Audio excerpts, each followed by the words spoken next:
Hello everyone, welcome to IQ tab. So आज हम start करेंगे इंडियन पॉलिटी लक्ष्मीकांत का चैप्टर 14 जो कि है सेंटर स्टेट रिलेशंस। ऑलरेडी हमने इस चैप्टर के 3 वीडियोस को अपलोड कर दिया है। उन 3 वीडियोस में हमने किस तरीके से सेंटर और स्टेट के रिलेशंस देखने को मिलते हैं लेजिस्लेटिव फील्ड में, एडमिनिस्ट्रेटिव फील्ड में और फाइनेंशियल फील्ड में, तो वो तीनों चीज़ें हमने अच्छे से कवर कर ली हैं। इससे आगे के टॉपिक्स को हम इस वीडियो में कवर करने की कोशिश करेंगे। तो स्टार्ट करते हैं आज का टॉपिक। तो सबसे पहले हम देखेंगे टॉपिक है हमारा protection of the state interest, ठीक है, यानी स्टेट के इंटरेस्ट को प्रोटेक्ट करना है। तो यहाँ पे बोला गया है कि बेसिकली अगर मान लो हमारी पार्लियामेंट, ठीक है, कोई भी फाइनेंशियल मैटर्स से रिलेटेड अगर कोई भी बिल्स इंट्रोड्यूस करती है पार्लियामेंट में, तो उस बिल्स को इंट्रोड्यूस करने से पहले रिकमेंडेशन लेनी होगी प्रेसिडेंट की, ठीक है। क्यों? बिकॉज उस फाइनेंशियल मैटर्स में अगर कहीं ना कहीं स्टेट का इंटरेस्ट इन्वॉल्व होगा, तो उस इंटरेस्ट को बेसिकली प्रोटेक्ट करने के लिए ज़रूरी है कि जो पर्टिकुलर बिल्स पार्लियामेंट में लाए जा रहे हैं, उन बिल्स में कहीं ना कहीं पहले प्रेसिडेंट की रिकमेंडेशंस होनी चाहिए, तब जाके उस बिल को वहाँ पे इंट्रोड्यूस किया जाएगा, ठीक है। तो किन बिल्स की बात की जा रही है, तो हम एक एक करके वो डिस्कस करते हैं। तो सबसे पहले बात की जा रही है a bill which impose or varies any tax or duty in which state are interested, ठीक है, यानी कोई भी टैक्स या कोई भी ड्यूटी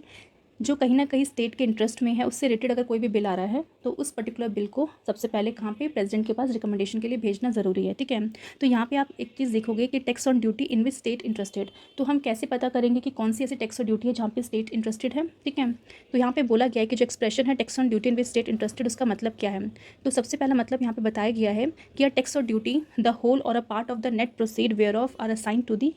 एनी स्टेट, ठीक है। तो यहाँ पे सबसे पहले आपको एक नेट प्रोसीड का मतलब समझना होगा। इसलिए क्या, अगर मान लो जब भी कोई टैक्स को कलेक्ट किया जाता है, ठीक है, तो जो भी सरकार के पास टैक्स आया है, उस टैक्स में से आपको माइनस करना पड़ेगा कॉस्ट ऑफ कलेक्शन। क्यों? बिकॉज टैक्स को कलेक्ट करने के लिए कितनी सारी एजेंसीज लगी होंगी, कितने सारे ऑफिसर्स ने काम किया होगा, कंप्यूटर्स लगे होंगे, मतलब इतनी सारी चीज़ें उसमें काम आई होंगी, तब जाके टैक्स कलेक्ट किया जाता है, ठीक है। तो उस टैक्स को कलेक्ट करने के लिए जितना खर्चा हुआ है, तो जो भी आपका प्रोसीड आया है, मतलब जो भी पैसा आया, तो उस खर्चे को उसमें से माइनस कर दिया जाता है, एंड माइनस करने के बाद जो बचता है उसको हम नेट प्रोसीड बोलते हैं, ठीक है। तो यहाँ पे भी ये लिखा है net proceed means the proceed of a tax or duty, यानी जो भी टैक्स या ड्यूटी आपके पास आई है, उसमें से माइनस करना है कॉस्ट ऑफ कलेक्शन को, ठीक है। The net proceed of a tax or a duty in any area is to be ascertained and certified by the controller and auditor general of India, यानी कोई भी जो नेट प्रोसीड आती है उसको कौन सर्टिफाइड करता है? कैग करता है। क्यों? बिकॉज कैग का काम क्या है कि गवर्नमेंट के जो भी एक्सपेंडिचर रेवेन्यू होता है, उसको फाइनल मतलब जब वो चीज़ खर्च हो जाती है, उसके बाद उसको ऑडिट करने का काम कैग का होता है। और कैग जो होता है बेसिकली सेंटर के जो अकाउंट्स होते हैं एज वेल एज स्टेट के अकाउंट्स जो होते हैं, दोनों को ऑडिट करता है। तो कह सकते हैं कि जो कैग होता है उसका सर्टिफिकेट जो होता है फाइनल होता है, यानी जो उसने कह दिया वो फाइनल माना जाता है, ठीक है। तो नेक्स्ट, तो यहाँ पे हम देखेंगे जहाँ बोला गया है कि a bill which imposes or varies any tax or duty in which state are interested, ठीक है। तो यानी अगर ऐसा कोई भी बिल जो कहीं ना कहीं वेरी कर रहा है या फिर कुछ इम्पोज कर रहा है टैक्स और ड्यूटी जहाँ पे स्टेट इंटरेस्टेड है, ठीक है, तो उस पर्टिकुलर बिल को इंट्रोड्यूस करने से पहले पार्लियामेंट में उसकी प्रेसिडेंट की रिकमेंडेशन की ज़रूरत होगी, ठीक है। तो यहाँ पे हमने नेट प्रोसीड समझ लिया कि क्या होता है। अब हम देखेंगे कि जो एक्सप्रेशन है tax or duty in which state are interested, उसका मतलब क्या है, ठीक है। तो सबसे पहले बोला गया है कि tax or duty the whole or a part of the net proceed where of are assign to any state, ठीक है, यानी कोई भी टैक्स या ड्यूटी से जो भी पैसा कलेक्ट हुआ है, उस पैसे में से अगर हम कॉस्ट ऑफ कलेक्शन को माइनस कर देंगे, तो हमारे पास नेट प्रोसीड बचेगा। एंड उस नेट प्रोसीड का पूरा पैसा या फिर उसका कुछ पार्ट जो है, अगर स्टेट गवर्नमेंट को हम असाइन कर रहे हैं, तो वो इसके अंदर काउंट किया जाएगा, ठीक है। सेकेंड यहाँ बोला जा रहा है tax or duty by reference to the net proceed where of sums are for this time being payable out of the consolidated fund of India to any state. तो इसमें कहा जा रहा है कि अगर कोई भी टैक्स और ड्यूटी जो कंसोलिडेटेड फंड ऑफ इंडिया से निकाली जा रही है, ठीक है। अब consolidated fund of India basically क्या है, तो एक तरह का फंड है किसका, सेंट्रल गवर्नमेंट का, यानी जो भी पैसा सेंट्रल गवर्नमेंट को मिलता है रेवेन्यू से या फिर और भी कहीं जगह से, तो वो उस पैसे को इस कंसोलिडेटेड फंड ऑफ इंडिया में वो जमा करके रखती है, ठीक है। तो इस कंसोलिडेटेड फंड ऑफ इंडिया में से अगर मान लो कुछ पैसा जो है हमारी स्टेट गवर्नमेंट के लिए जा रहा है, तो वो चीज़ जो है इस tax or duty in which state are interested में रखा जाएगा, ठीक है। तो यहाँ पे अगर आपसे पूछे कि टैक्स और ड्यूटी स्टेट और इंटरेस्टेड क्या है, तो ये दोनों चीज़ें आपको पता होनी चाहिए। जहाँ पे पहला बोला जा रहा है कि जो भी नेट प्रोसीड है उसका कुछ हिस्सा या पूरा का पूरा हिस्सा स्टेट गवर्नमेंट को अगर वो पैसा जा रहा है, या फिर दूसरा जहाँ पे कंसोलिडेटेड फंड ऑफ इंडिया से अगर कोई पैसा जो है स्टेट गवर्नमेंट के लिए जा रहा है, तब हम उसको इसके अंदर काउंट करेंगे, ठीक है। तो इन पर्टिकुलर चीज़ पे अगर कोई बिल इंट्रोड्यूस कर रही है हमारी गवर्नमेंट, तो वो क्या करेंगे, सबसे पहले प्रेसिडेंट के लिए जाएगा उनकी रिकमेंडेशन के लिए। सेकंड कौन से बिल की बात कर रही है, सेकेंड जो बिल है वहाँ पे बोला जा रहा है कि a bill which varies the meaning of the expression agriculture income as defined for the purpose of the enactments relating to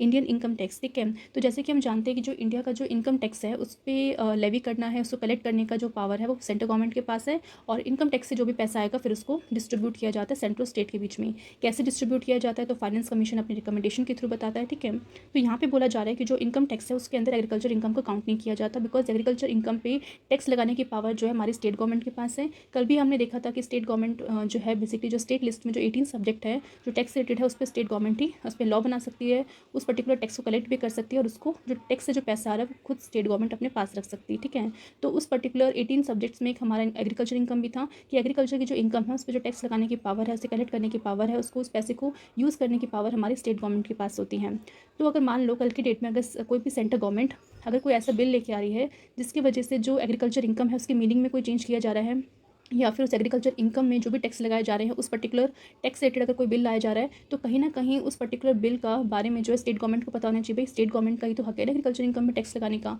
तो उस एग्रीकल्चर इनकम में कोई भी बदलाव ला रही है हमारी सेंट्रल गवर्नमेंट, या फिर कुछ भी चेंज कर रही है, तो उस केस में एक बार स्टेट गवर्नमेंट से पूछना ज़रूरी है। इसलिए ऐसे बिल को जो है प्रेसिडेंट की रिकमेंडेशन के लिए सबसे पहले भेजा जाता है, उसके बाद ही इस बिल को जो है उससे पास किया जाता है दोनों हाउसेस से, ठीक है। नेक्स्ट की जा रही है बात a bill which affect the principles on which money or by or may be distributed to state. तो इसमें बोला जा रहा है कि अगर मान लो ऐसा कोई प्रिंसिपल, जैसे कि हम जानते हैं कि जो भी पैसा आता है टैक्स का पैसा होता है, कोई भी पैसा होता है, जब उस पैसे को डिस्ट्रीब्यूट किया जाता है स्टेट्स के बीच में, तो एक प्रिंसिपल जो है फॉलो किया जाता है कि भाई किस तरीके से क्या प्रोसीजर होगा, फिर कितना कितना पैसा जो है स्टेट के बीच में डिस्ट्रीब्यूट होगा। तो कहीं ना कहीं अगर उस प्रिंसिपल को, ठीक है, अगर ऐसा कोई बिल हमारी गवर्नमेंट सेंट्रल गवर्नमेंट लेके आ रही है पार्लियामेंट में जो कहीं ना कहीं उस प्रिंसिपल को अफेक्ट कर रहा है, कौन सा प्रिंसिपल, वो प्रिंसिपल जो बेसिकली डिसाइड करता है कि किस तरीके से जो है मनी का यूज़ किया जाएगा, किस तरीके से वो मनी जो है डिस्ट्रीब्यूट की जाएगी स्टेट्स के बीच में, तो उस प्रिंसिपल में अगर कोई इफेक्ट आ रहा है उस बिल की वजह से, तो उस बिल को सबसे पहले प्रेसिडेंट की रिकमेंडेशन के लिए भेजा जाएगा, ठीक है। बिकॉज प्रेसिडेंट जो है बेसिकली फिर तय करेंगे ना कि भाई अगर स्टेट के इंटरेस्ट में ये चीज़ है तो एक बार स्टेट से पूछना ज़रूरी है, ठीक है। तो ये हमने देखा थर्ड। अब हम देखते हैं फोर्थ, जहाँ बोला गया bill which imposes any surcharge on any specified tax or duty for the purpose of the centre, ठीक है। तो इसमें बेसिकली कहा जा रहा है कि अगर मान लो कोई भी बिल आता है जो कहीं ना कहीं इम्पोज कर रहा है एनी सरचार्ज और any specified tax or duty, मतलब ऐसी कोई टैक्स या ड्यूटी जो कि स्पेसिफाइड है, उस particular specified tax or duty में अगर गवर्नमेंट, हमारी सेंट्रल गवर्नमेंट, क्योंकि हमारे सेंट्रल गवर्नमेंट के पास ही जो है पावर है सरचार्ज और सेस लगाने की, ठीक है, और सरचार्ज और सेस से जो भी पैसा आता है उससे सेंट्रल गवर्नमेंट खुद यूज़ करती है, स्टेट के साथ डिस्ट्रीब्यूट नहीं करती, ठीक है। बट यहाँ पे यही बोला जा रहा है कि अगर मान लो कोई भी स्पेसिफाइड ड्यूटी या टैक्सेस पे अगर गवर्नमेंट सरचार्ज लगा रही है, ठीक है, for the purpose of centre, centre अपने पर्पस के लिए कि भाई इसको कुछ पैसों की ज़रूरत होगी, ठीक है, तो कुछ भी पर्पस हो सेंट्रल गवर्नमेंट का, अगर उस टैक्स और ड्यूटी जो भी स्पेसिफाइड टैक्स और ड्यूटी पर अगर सरचार्ज लगाया जा रहा है और उस सरचार्ज लगाने के लिए कोई बिल इंट्रोड्यूस किया जा रहा है पार्लियामेंट में, तो कहीं ना कहीं उसे इंट्रोड्यूस करने से पहले प्रायर रिकमेंडेशन लेनी पड़ेगी प्रेसिडेंट की, ठीक है। तो ये चार हमने बेसिकली देख लिए फैक्टर्स जहाँ पे हम कह सकते हैं कि अगर कोई भी फाइनेंशियल मैटर से रिलेटेड, क्योंकि देखो सब फाइनेंस से रिलेटेड ही है कि भाई आप ऐसी कोई टैक्स ड्यूटी जो स्टेट के इंटरेस्ट में है उसमें कोई चेंजेस ला रहे हो, एग्रीकल्चर इनकम में कोई चेंजेस ला रहे हो, कोई मनी है कैसे डिस्ट्रीब्यूट करना है स्टेट के बीच में उसमें कोई चेंजेस आ रहा है, कोई स्पेसिफाइड टैक्स या ड्यूटी सरचार्ज उस पर इम्पोज करो उसमें कोई चेंजेस आ रहा है, तो ये सारे के सारे क्या फाइनेंशियल मैटर्स है। तो इन फाइनेंशियल मैटर्स में जहाँ पे मतलब देखो बहुत सारे फाइनेंशियल मैटर्स होते हैं, बट हम ये नहीं कहते कि सारे के सारे फाइनेंशियल मैटर्स में स्टेट का इंटरेस्ट होता है, ठीक है, तो हम ये बात नहीं कर रहे, हम बात कर रहे हैं उस फाइनेंशियल मैटर्स की जिनमें स्टेट का इंटरेस्ट यानी कहीं ना कहीं स्टेट उससे जुड़ा हुआ है, ठीक है। क्योंकि सबसे पहला पॉइंट हमने देख लिया स्टेट का इंटरेस्ट कहाँ पे हो सकता है, जब पैसा भी स्टेट के लिए लाया जा रहा है नेट प्रोसीड या फिर कंसोलिडेटेड फंड ऑफ इंडिया में, वहाँ पे भी हमने देखा स्टेट का इंटरेस्ट है। एग्रीकल्चर इनकम जो खुद जो है स्टेट का पार्ट है, तो उसमें अगर कोई चेंज आ रहा है तो भाई स्टेट तो इंटरेस्ट अपना शो करेगा ही। तीसरा कि आप जो पैसा आपको डिस्ट्रीब्यूट करना है स्टेट को, उसकी क्या क्या प्रिंसिपल्स थे उसमें कोई चेंजेस ला रहे हो भाई, उसके प्रिंसिपल्स में चेंजेस लाने कहीं ना कहीं आप अपनी मर्जी से कहीं चेंज तो नहीं ला रहे हो, कहीं ऐसे तो नहीं स्टेट गवर्नमेंट को उसके बारे में पता नहीं है, फिर कल को नहीं कोई प्रॉब्लम होगा। तो ये कहीं ना ये भी शो करता है कि भाई स्टेट से रिलेटेड है, बिना स्टेट के परमिशन के या बिना स्टेट के कंसर्न के ऐसी चीज़ों को बिल अगर इंट्रोड्यूस करो कहीं ना कहीं आगे जाके फिर प्रॉब्लम क्रिएट हो सकती है। फिर ऐसे कोई स्पेसिफाइड टैक्स ड्यूटी हो सकता है, टैक्स ड्यूटी स्टेट के केस में आती हो, उस पर अगर सरचार्ज लगा रहे, बिकॉज उस पर सरचार्ज लगाने का मतलब है कहीं ना कहीं वो पैसा जो है सेंटर के पास ही जाएगा। तो हम कह सकते हैं कि इन चारों फील्ड में जहाँ पे ऐसे फाइनेंशियल मैटर्स जो स्टेट के इंटरेस्ट को हार्म कर सकते हैं, वो पर्टिकुलर बिल आने से अगर मान लो फाइनेंशियल मैटर्स पे अगर वो स्टेट के इंटरेस्ट को हार्म कर सकते हैं, तो इसलिए कॉन्स्टिट्यूशन ने, ठीक है, याद रखना कॉन्स्टिट्यूशन में इन पर्टिकुलर बिल्स को इंट्रोड्यूस करने से पहले पार्लियामेंट में ये कोशिश की गई है कि आप प्रेसिडेंट से प्रायर रिकमेंडेशन ले तभी इसको इंट्रोड्यूस कर सकते हैं पार्लियामेंट में, ठीक है। तो यहाँ पे हमने इसको देख लिया। अब हम चलते हैं नेक्स्ट टॉपिक जो है borrowing bye the centre and the state. तो इस केस में हम देखेंगे कि जो बोरोइंग पावर्स है सेंटर और स्टेट की किस तरीके से है, मतलब सेंटर कहाँ कहाँ से अपने पैसे को बोरो कर सकता है, सिमिलरली स्टेट के पास कैसी पावर है कि वो किन किन जगह से बोरो कर सकती है पैसे को, तो वो हम एक एक करके समझते हैं। सबसे पहले बोला गया है कि जो सेंट्रल गवर्नमेंट है वो बोरो कर सकती है आइदर फ्रॉम इंडिया और आउटसाइड, ठीक है। इंडिया में इन द सेंस अगर मान लो डोमेस्टिक मार्केट है वहाँ पे अगर बोरो करना है तो क्या करेगी, अपनी ट्रेजरी बिल्स जो है वो इंट्रोड्यूस करेगी मार्केट में, ठीक है, जिसमें आप देखते हो कि उस पर्टिकुलर बिल्स को आरबीआई खरीदती है, फिर आरबीआई जो है कहीं ना कहीं से पैसे अरेंज करती है, फिर वो फिर गवर्नमेंट के पास जाते हैं, ठीक है, बिकॉज गवर्नमेंट को पैसों की जरूरत इसलिए पड़ती है बिकॉज इतनी सारी स्कीम्स लेके आते हैं। उन स्कीम्स को पूरे इंडिया में पैन इंडिया में इंप्लीमेंट करने के लिए आप सोच सकते हो कितना पैसा की ज़रूरत होती है, ठीक है। तो इसलिए उन्हें बोरो और ऑल्दो उन्हें बजट के थ्रू पैसा मिलता है, बट अगर फिर भी उन्हें पैसों की ज़रूरत है तो उनके पास ऑप्शन है कि वो इंडिया में यानी इंडिया की जो डोमेस्टिक मार्केट है वहाँ पे भी बोरो कर सकते हैं, और आउटसाइड इन द सेंस ये जैसे बाहर की आपको वर्ल्ड बैंक देखने को मिलेगा, IMF देखने को मिलेगा, तो ऐसे बहुत सारे बैंक्स बना रखे हैं जहाँ पे इंडिया जिस बैंक का पार्ट है तो वहाँ से भी वो बोरो कर सकता है, ठीक है। जैसे इंडिया बहुत सारे इंफ्रास्ट्रक्चर प्रोजेक्ट्स चलाता है, तो इतने बड़े बड़े प्रोजेक्ट्स को चलाने के लिए इंडिया जो है कहीं ना कहीं बाहर से पैसा बोरो करता है, सो दैट कि वो उन पैसों को जो है एक पर्टिकुलर टाइम के बाद जो धीरे धीरे करके दे सकता है, बिकॉज अगर वो जो जनता का जो टैक्स का पैसा है, अगर उस टैक्स के पैसे को सारा का सारा वो इंफ्रास्ट्रक्चर में लगा देगा तो आप सोच सकते हो कि बाकी जो काम है वो कहीं ना कहीं रुक जाएंगे, बिकॉज टैक्स का पैसा जो भी आता है आप सोच सकते हो उस पैसे से फर्दर जो आप कह सकते हो जो गवर्नमेंट एम्प्लॉयज़ होते हैं उनकी सैलरी में भी उसी से जाती है, टैक्स के पैसे से जाती है, और भी जो बहुत से काम होते हैं छोटी छोटी स्कीम्स होती है वो भी टैक्स के पैसों से की जाती हैं। तो इसलिए जो ऐसे बड़े बड़े प्रोजेक्ट्स होते हैं जहाँ पे लार्ज अमाउंट ऑफ मनी की ज़रूरत होती है, तो उस केस में सेंट्रल गवर्नमेंट क्या करती है, एक पर्टिकुलर लॉन्ग पीरियड के लिए एक लोन उठा लेती है, सो दैट वो मतलब पीरियड काफ़ी लंबा होता है, जैसे 30-40 साल कह लो, ठीक है। अगर बड़े बड़े प्रोजेक्ट्स है तो 30-40 साल तक वो लोन चलते हैं, एंड उसका जो भी इंटरेस्ट अमाउंट है वो हर साल जो है गवर्नमेंट पे करती रहती है। अब क्योंकि हमारी जो सेंट्रल गवर्नमेंट है अगर उसकी बात करें तो हमारा फॉरेक्स रिजर्व काफ़ी ज़्यादा स्ट्रॉन्ग है, जिसकी वजह से कोई भी बाहर की जो बैंक है,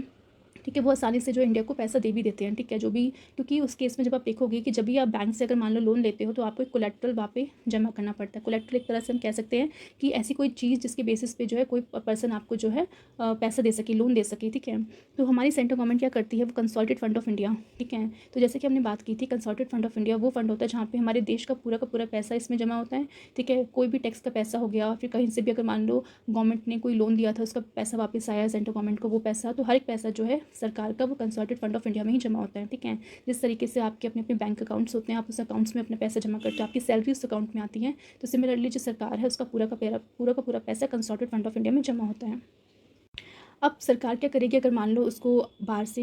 से या फिर इंडिया में अगर कोई पैसा बोरो करना हो तो कंसोलिडेटेड फंड ऑफ इंडिया का जो पैसा है वो एज अ कोलेट्रल के तौर पे दे देती है, ठीक है। तो उस पैसे को कोलेट्रल के तौर पे यूज़ करके उसको आराम से जो है मनी वगैरह मिल जाती है, ठीक है। अब आपको यहाँ पे ये ध्यान रखना पड़ेगा कि कितनी लिमिट है, क्योंकि ऐसा तो नहीं है कि सरकार कितना मर्जी पैसा भी बोरो कर सकती है। तो ऐसा है कि यहाँ पे जो लिमिट जो है तय की जाती है पार्लियामेंट के द्वारा, ठीक है, कि दोनों ही केस में जो लिमिट है पार्लियामेंट तय करेगा, बट आप देखोगे अभी तक ऐसा कोई भी पर्टिकुलर लॉ नहीं आया है, पार्लियामेंट ने ऐसा कोई लॉ नहीं बनाया है जो कहीं ना कहीं लिमिट तय करे कि किस लिमिट में बेसिकली सेंट्रल गवर्नमेंट को बोरो करना है, ठीक है। तो ऐसा पर्टिकुलर लॉ अभी तक नहीं आया है, यानी आज की डेट में सेंट्रल गवर्नमेंट चाहे तो कितना भी पैसा जो है इंडिया से या फिर इंडिया के बाहर से जो है बोरो कर सकती है, उधार में ले सकती है। नेक्स्ट हम बात करते हैं स्टेट गवर्नमेंट की, ठीक है। अब स्टेट गवर्नमेंट किस तरीके से बोरो कर सकती है, तो आप देखोगे कि स्टेट गवर्नमेंट के पास भी पावर है कि बोरो कर सकती है विद इन इंडिया, यानी सिर्फ जो इंडिया की जो डोमेस्टिक मार्केट है सिर्फ वहीं से वो पैसा उठा सकती है, अब्रॉड यानी कोई भी बाहर कंट्री से वो डायरेक्टली पैसा स्टेट गवर्नमेंट नहीं उठा सकती, ठीक है। इन केस अगर उसे उठाना होगा भी तो सबसे पहले वो सेंटर की परमिशन लेगी, यानी जो भी होगा पैसा वगैरह का लेन देन जो भी लोन होगा वो सेंट्रल गवर्नमेंट के थ्रू ही किया जाएगा, ठीक है। अब हम यहाँ पे देख रहे हैं कि जो स्टेट गवर्नमेंट जब इंडिया से बोरो करती है तो किस चीज़ को एज ए कोलेट्रल के तौर पे रख सकती है, तो स्टेट गवर्नमेंट का भी अपना एक फंड होता है जिसे कंसोलिडेटेड फंड ऑफ स्टेट कहा जाता है, स्टेट के जो भी टैक्सेस का पैसा है, जो भी उन्होंने पैसा कमाया है, तो उस सारे पैसे को कंसोलिडेटेड फंड ऑफ स्टेट में रखा जाता है, जो स्टेट का अपना खुद का एक कंसोलिडेटेड फंड होता है, ठीक है। तो क्योंकि उसको एज ए कोलेट्रल के तौर पर रखकर उनको जो है कोई भी पैसा एज ए लोन में मिल जाता है, ठीक है। अब हम देखते हैं कि यहाँ पे भी आप देख सकते हो कि स्टेट कितना पैसा बोरो कर सकती है, उसकी एक लिमिट होती है, जिसकी लिमिट कौन डिसाइड करता है, जो स्टेट का लेजिस्लेचर है वो डिसाइड करता है, ठीक है,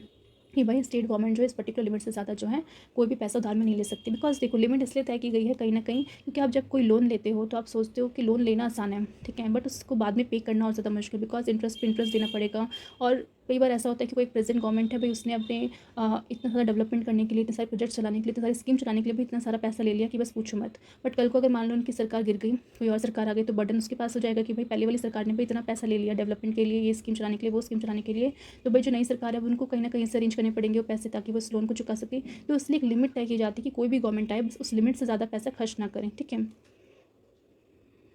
अब हम बात करते हैं कि अगर मान लो सेंट्रल गवर्नमेंट जो है, अगर मान लो स्टेट गवर्नमेंट को डायरेक्टली लोन लेना है सेंट्रल गवर्नमेंट से, ठीक है, तो ऐसे केस में जो है लोन लिया जा सकता है, यानी सेंट्रल गवर्नमेंट जो है लोन्स दे सकती है स्टेट को, और कुछ एज गारंटी के तौर पे जो आप कह सकते हैं, जो भी गारंटी के तौर पे कुछ भी कोलेक्टर रखना होगा, तो उस कोलेक्टर को रखने के बाद जो है वो लोन जो है दे सकती है हर एक स्टेट गवर्नमेंट को जिनको भी ज़रूरत होगी, ठीक है।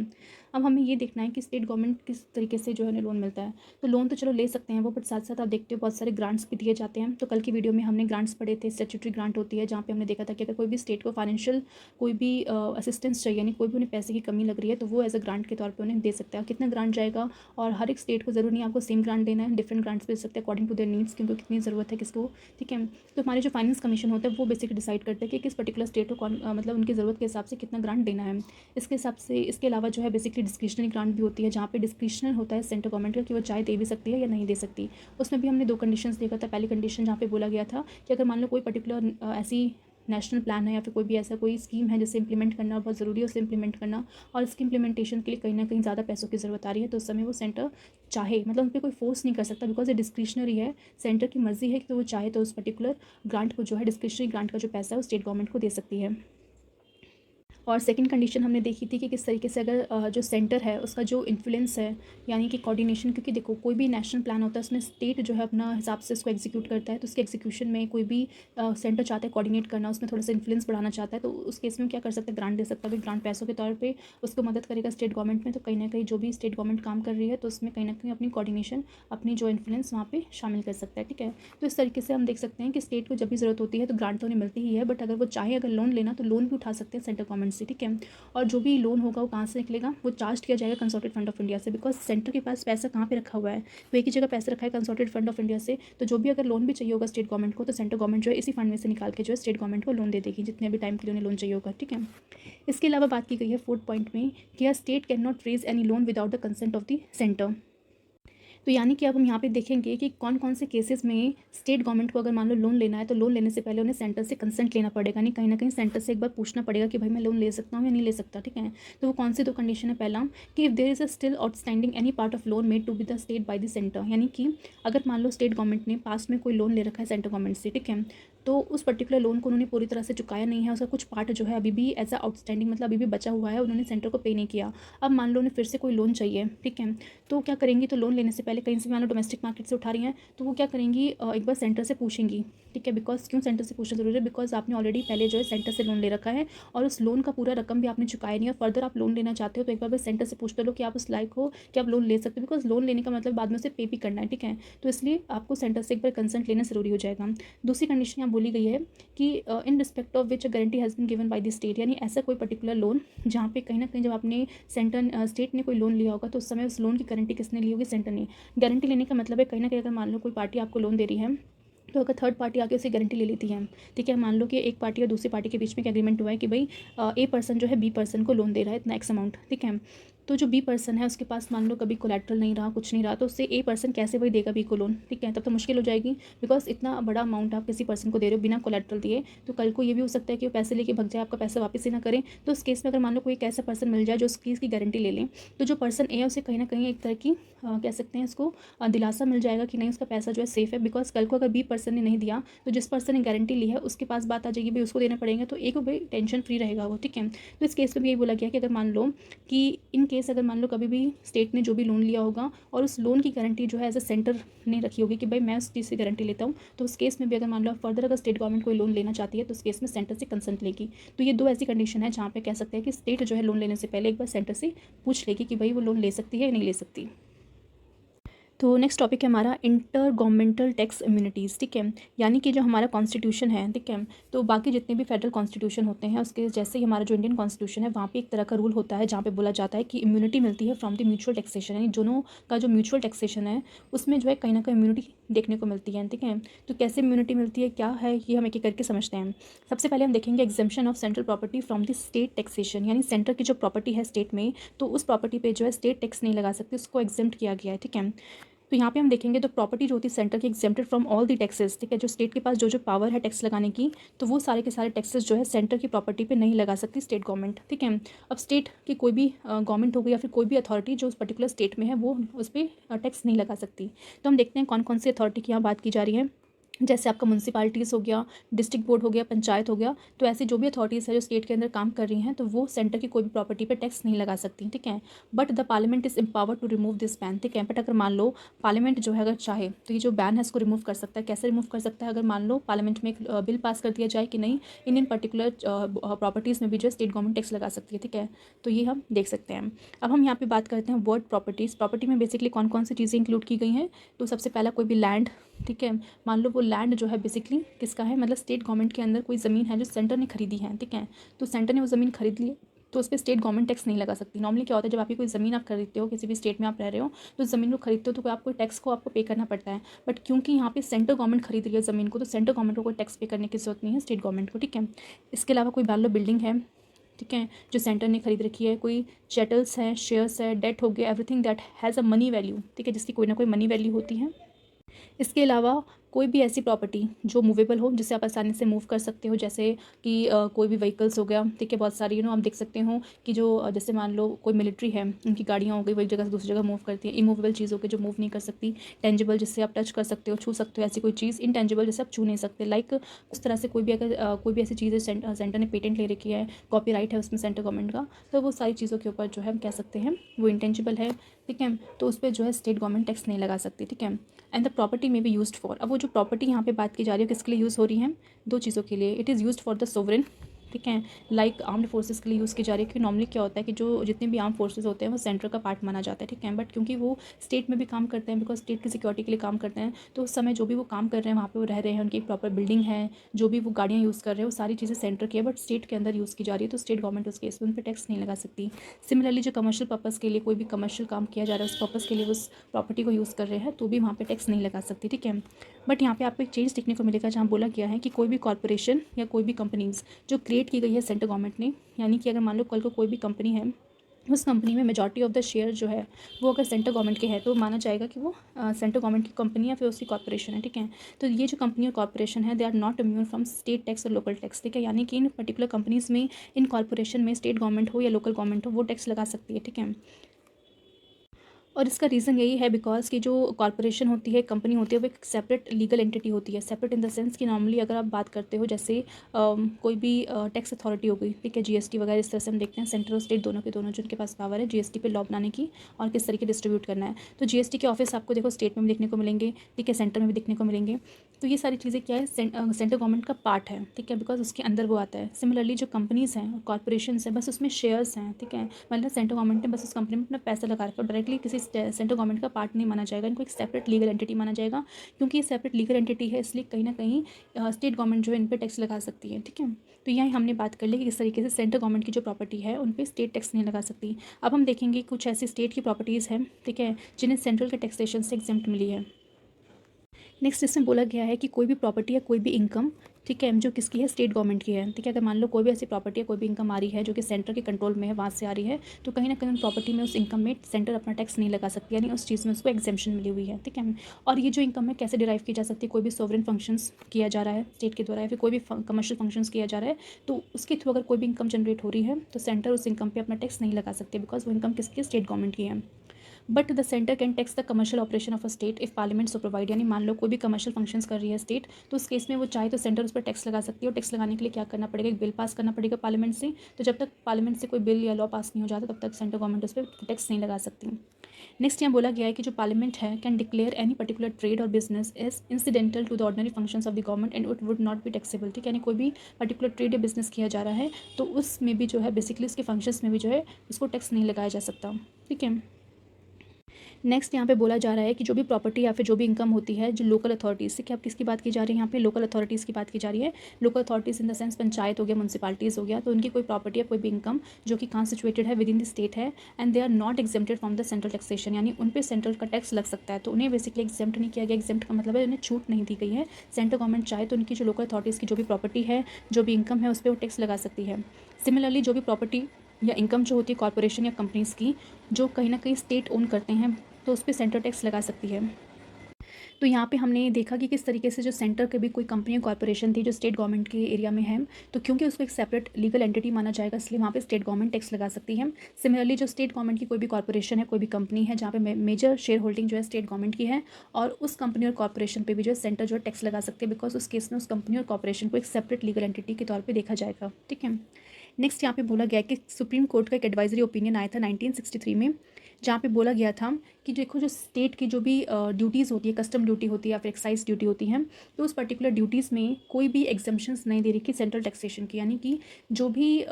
कह सकते हैं कि जो सेंटर है वो इम्पोज कर सकता है custom duty on goods imported exported by a state, यानी स्टेट गवर्नमेंट कोई भी गुड्स को इंपोर्ट कर रही है बाहर से, तो वो जो गुड है वो स्टेट गवर्नमेंट इम्पोज कर रही है, मतलब इंपोर्ट कर रही है, तो उस पर सेंटर चाहे तो कस्टम ड्यूटी लगा सकता है। सिमिलरली अगर मान लो स्टेट गवर्नमेंट कोई भी गुड है, यानी कोई भी ऐसा प्रोडक्ट है जो बाहर एक्सपोर्ट कर रही है, तो उस पर भी सेंटर चाहे तो कस्टम ड्यूटी लगा सकता है। सिमिलरली अगर मान लो कोई भी गुड है जिसे प्रोड्यूस किया जा रहा है या फिर मैन्युफैक्चर किया जा रहा है स्टेट गवर्नमेंट के द्वारा, तो उस पर जो है सेंटर एक्साइज ड्यूटी लगा सकती है। तो यहाँ पे स्टेट गवर्नमेंट ये नहीं कहेगी कि भाई जो भी इंपोर्ट एक्सपोर्ट है भाई वो हमारा है, जो मैन्युफैक्चरिंग की जा रही है गुड्स की वो हमारे यहाँ की जा रही है, तो भाई आप कौन होते हो उस पर ड्यूटी लगाने वाले, उस पर टैक्स लगाने वाले।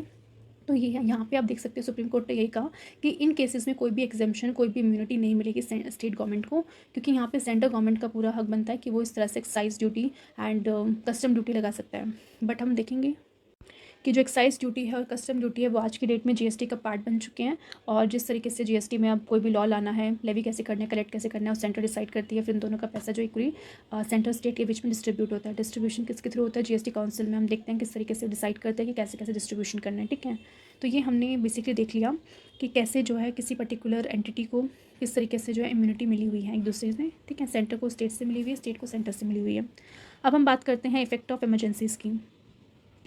तो यहाँ पे बेसिकली बोला गया है कि जब भी नेशनल इमरजेंसी लगती है आर्टिकल 352, तो उस केस में हम देख सकते हैं कि जो हमारे प्रेसिडेंट हैं, क्योंकि मेनली जो इमरजेंसी लगाई जाती है प्रेसिडेंट की तरह लगाई जाती है, बट नॉर्मली जब इमरजेंसी लगती है तो ऑब्वियसली जो काउंसिल ऑफ मिनिस्टर है उनसे पूरा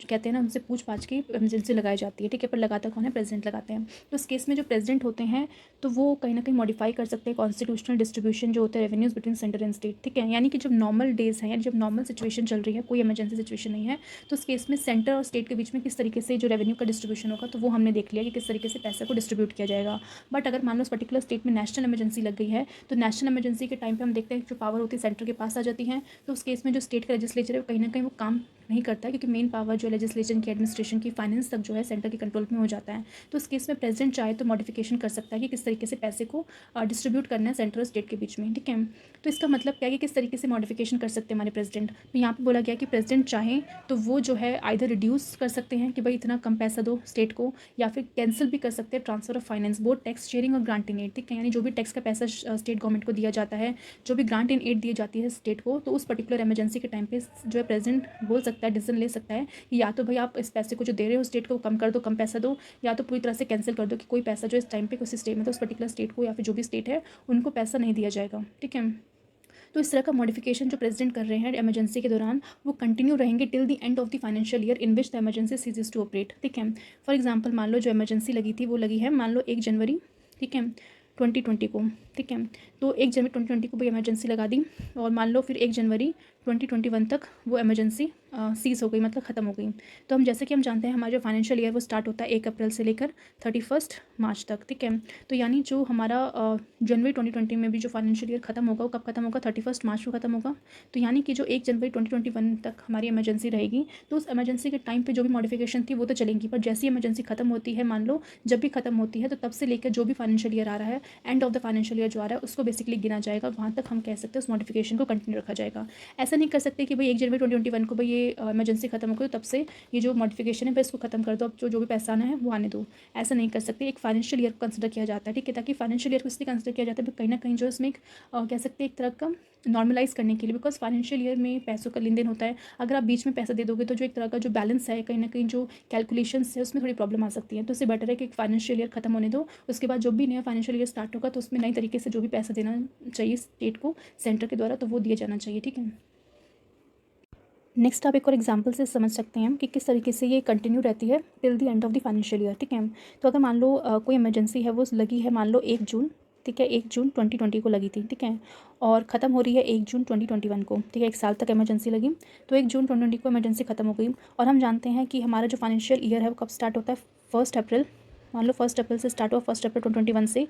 कब तक चलेगा वो 31 मार्च 2022 तक, ठीक है। और आप इस केस में देख सकते हो कि 1 जून 2021 को ये इमरजेंसी खत्म हो गई है, बट हमें क्या देखना है कि कब तक हमारी ये जो मॉडिफिकेशन है कंटिन्यू रहेगी, जब तक उस पर्टिकुलर फाइनेंशियल ईयर यानी जो 2021 से 2022 का के बीच में जो भी फाइनेंशियल ईयर आ रहा है उसका एंड हमें देखना है, ठीक है। तो उसका एंड कब हो रहा है 31 मार्च 2022 तक, यानी 1 जून 2021 से उन्हें वेट करना पड़ेगा 31 मार्च 2022 तक। तब तक वो मॉडिफिकेशन जिस तरीके से प्रेसिडेंट ने किया, यानी उस समय प्रेसिडेंट ने मॉडिफिकेशन में ये कहा होगा कि भाई कोई भी पैसा जो है सेंटर स्टेट को कोई भी ट्रांसफर नहीं करेगा, तो उस पर्टिकुलर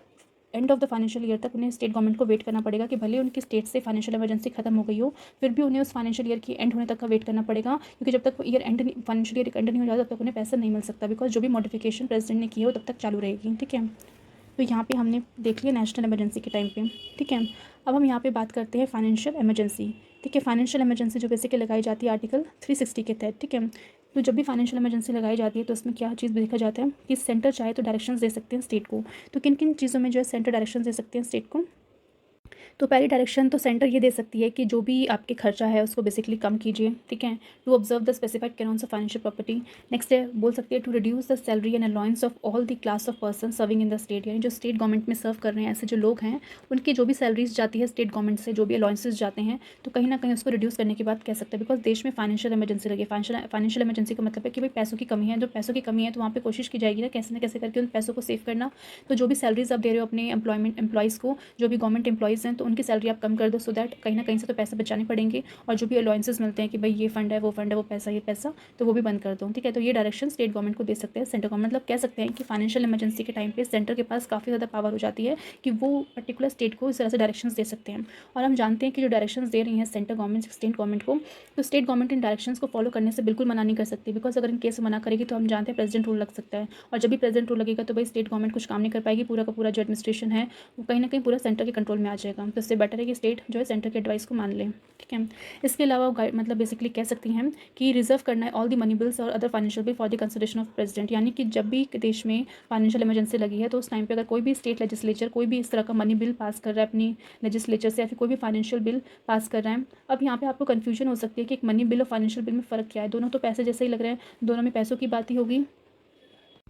बट ऐसा नहीं होता। यहाँ पे आपको काफ़ी डिफरेंस देखने को मिलता है मनी बिल और फाइनेंशियल बिल में, ठीक है। अब क्या डिफरेंस होता है क्या नहीं, तो वहाँ आपको वेट करना पड़ेगा। जब पार्लियामेंट का चैप्टर आएगा तब आपको एक एक चीज़ें जो है डिटेल में अच्छे से कवर हो जाएंगी, ठीक है। तो हमने ये देखा कि फाइनेंशियल इमरजेंसी के टाइम पे कोई भी स्टेट लेजिस्लेचर इस तरह से अपनी लेजिस्लेचर से कोई भी मनी बिल या फाइनेंशियल बिल पास करने की कोशिश करता है, तो क्योंकि ऑलरेडी फाइनेंशियल इमरजेंसी लगी और आप कुछ भी ऐसा बिल पास कर रहे हो, तो कहीं ना कहीं ज़रूरत है कि भाई सेंटर को ये चीज़ पता हो। तो सेंटर को पता होने का मतलब है कि जो गवर्नर है वो क्या करेगा, उस पर्टिकुलर बिल को जो है प्रेसिडेंट की कंसिडरेशन के लिए छोड़ देगा, और प्रेसिडेंट कहीं ना कहीं जो है फिर काउंसिल ऑफ मिनिस्टर जो आपके पीएम है उनसे बेसिकली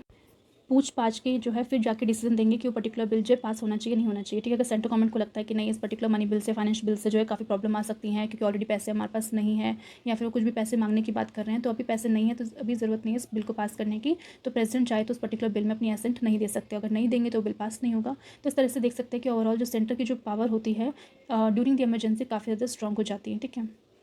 तो यहाँ पर हमने ये टॉपिक देख लिया। अब हम आगे चलते हैं।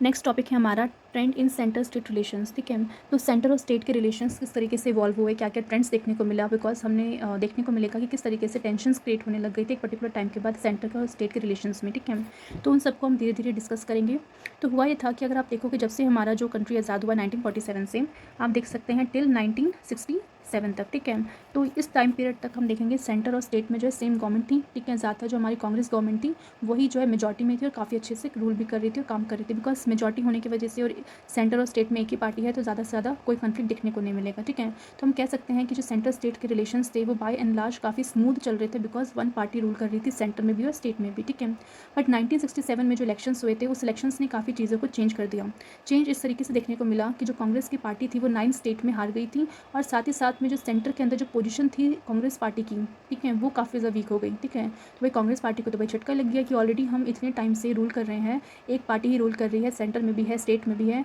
और अब जब 1967 में जब इलेक्शन हो रहे हैं तो भाई एक तो 9 स्टेट से वो हार जाती है और साथ ही साथ सेंटर में भी उसकी पोजीशन काफ़ी वीक हो जाती है। तो सेंटर में पोजीशन वीक होने का मतलब है कहीं ना कहीं मेजॉरिटी नहीं मिली। तो मेजॉरिटी नहीं मिलेगी तो आप सोच सकते हो कितना बड़ा प्रॉब्लम आने को हो सकता है। बिकॉज अगर कोई भी पार्टी के पास मेजॉरिटी नहीं होती तो कहीं ना कहीं वो अच्छे से काम नहीं कर पाती। बिकॉज उस समय जो अदर पार्टीज़ होते हैं उनका इन्फ्लुएंस काफ़ी ज़्यादा होता है। कोई पर्टिकुलर बिल अगर लाना चाहते हैं तो वो पास नहीं कर सकते। आज के टाइम पर भी अगर मान लो मोदी गवर्नमेंट है, वो इतनी आसानी से पर्टिकुलर बिल ला पाती हैं, और कोई भी चेंजेस करने को बोलो तो आसानी से वो चेंजेस लेके आ जाती है। बिकॉज उनके पास वो अच्छी खासी मेजॉरिटी है कि वो अच्छी खासी मेजॉरिटी के बावजूद जो है उस बिल को पास कर सकती हैं। ठीक है, तो ये देखने को मिला कि जो चेंज्ड पॉलिटिकल सिनेरियो जो था वो एक न्यू एरा जो था सेंट्रल स्टेट रिलेशंस में लेके आया। ठीक है, कि जो नॉन कांग्रेस गवर्नमेंट थी इन द स्टेट में, नॉन कांग्रेस का मतलब है कोई डिफरेंट गवर्नमेंट्स हो सकती हैं, तो वो पर्टिकुलर गवर्नमेंट्स जो नई नई गवर्नमेंट्स आई थी जो स्टेट में काम कर रही थी, वो कहीं ना कहीं अपोज करने लगी सेंट्रलाइजेशन को। बिकॉज उससे पहले जो सेंट्रलाइजेशन काफ़ी ज़्यादा बढ़ गया था।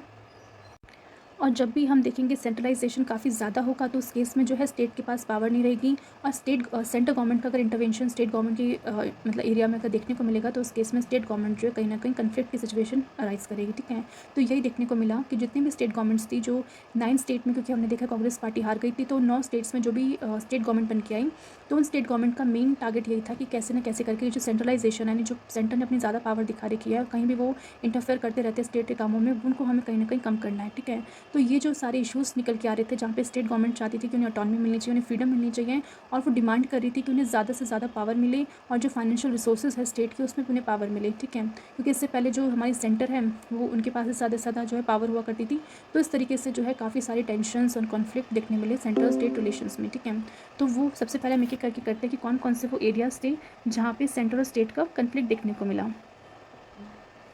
तो हम यहाँ पे एक एक करके देखते हैं कौन कौन से एरियाज़ थे वो। सबसे पहले हम बात करते हैं the mode of appointment and dismissal of governor. ठीक है, बिकॉज कहीं ना कहीं हम जानते हैं जो गवर्नर होता है वो प्रेसिडेंट की प्लेजर में काम करता है और प्रेसिडेंट ही इन्हें अपॉइंट करता है। प्रेसिडेंट ही जो है अपने हिसाब से जो जब चाहे उन्हें डिसमिस कर सकते हैं। ठीक है, तो जो अपॉइंटमेंट था और जो डिसमिसल प्रोसेस था गवर्नर का, कहीं ना कहीं जो है स्टेट इससे नाखुश थे। बिकॉज स्टेट मानती थी कि जो गवर्नर है वो एज अ सेंटर के एजेंट की तरह काम करता है। तो भाई इस तरह से गवर्नर का जो आप अपॉइंटमेंट कर रहे हो, कहीं ना कहीं स्टेट गवर्नमेंट से भी आपको पूछ लेना चाहिए किस गवर्नर को अपॉइंट कर रहे हो। बट ऐसा देखने को नहीं मिलता, सिर्फ प्रेसिडेंट जो है वही अपने हिसाब से गवर्नर का अपॉइंटमेंट करते हैं। ठीक है, तो इस तरीके से इस एरिया में भी जो है कहीं ना कहीं सेंट्रल और स्टेट के बीच में काफ़ी ज़्यादा टेंशन्स थी, और वो इस बात पे बहस किया करती थी कि भाई इस तरीके से अपॉइंटमेंट और डिसमिसल जो है गवर्नर का नहीं होना चाहिए। इसके अलावा जो थे वो discriminationary and partition role of governor. ठीक है, कि गवर्नर जो भी बेसिकली चुन के आते हैं तो कहीं ना कहीं इस तरीके से होना चाहिए कि वो किसी भी पार्टी से बिलोंग ना करें। ठीक है, अगर वो पार्टी से बिलोंग नहीं करेंगे तो अपने हिसाब से जो है अच्छे से जो है इंडिपेंडेंटली कोई भी डिसीजन ले सकते हैं। अगर किसी पार्टी से बिलोंग कर रहे हैं, अगर मान लो सेंटर में जो पार्टी है उससे बिलोंग कर रहे हैं, तो सेंटर के हिसाब से वो काम करेंगे। अगर सेंटर के हिसाब से काम करेंगे तो अगर स्टेट गवर्नमेंट में वो सेंटर की पार्टी नहीं है, कोई और पार्टी है, तो अच्छे से वो काम नहीं कर पाएगी।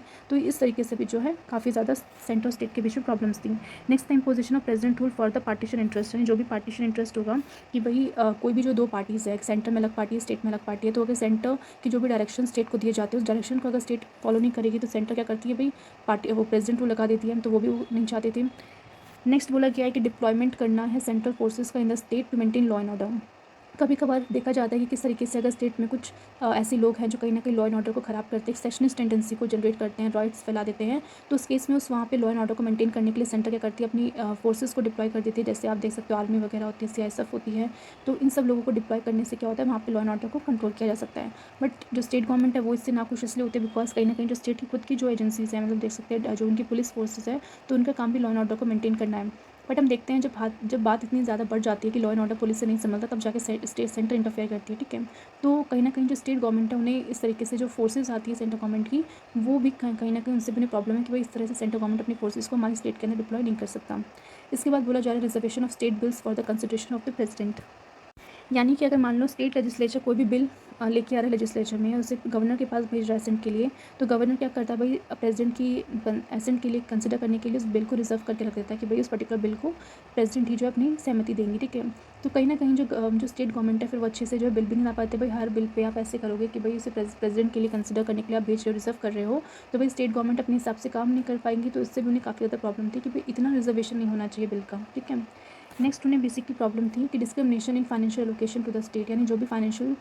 चीज़ें हैं जो एलोकेट की जा रही है उसमें काफ़ी ज़्यादा डिस्क्रिमिनेशन करती है सेंटर। यानी कि अगर मान लो सेंटर मान लो, सेंटर में अगर कांग्रेस पार्टी है, अगर स्टेट में कोई और पार्टी है, तो कहीं ना कहीं जो सेंटर है वो स्टेट को उस हिसाब से फिर पैसा नहीं देगी। भाई दूसरी पार्टी है तो दूसरी पार्टी को भी पैसा दे। अगर किसी पर्टिकुलर स्टेट में हाँ कांग्रेस की पार्टी है तो वहाँ पर ज़्यादा पैसा देगी बिकॉज सेम पार्टी है। तो इस तरीके से जो